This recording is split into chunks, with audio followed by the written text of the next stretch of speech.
Now we're going to look at an interesting unit for energy called the electron volt.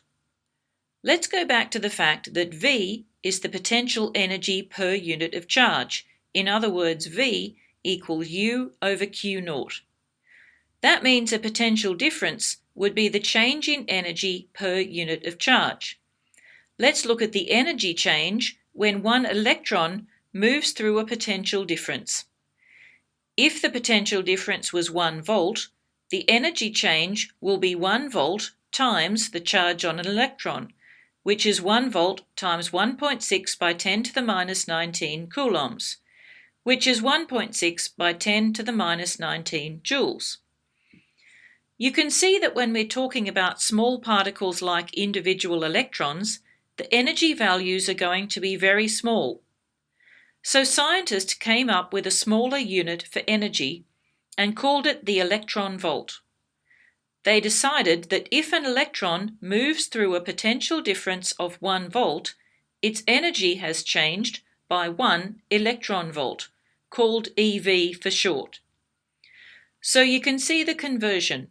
1 electron volt equals 1.6 by 10 to the minus 19 joules.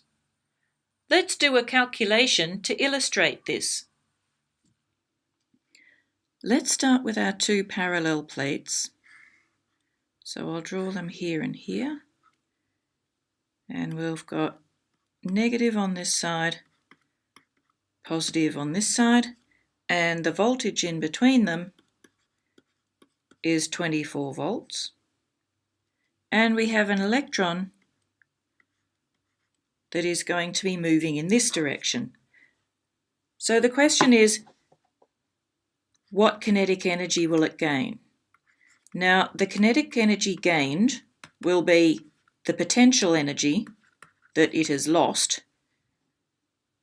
and that will be equal to V times Q, which is the charge on the electron.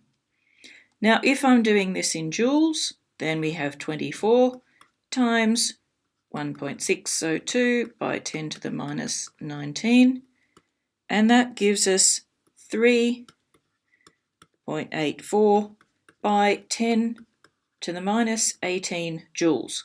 But the easy thing is to simply do it in electron volts.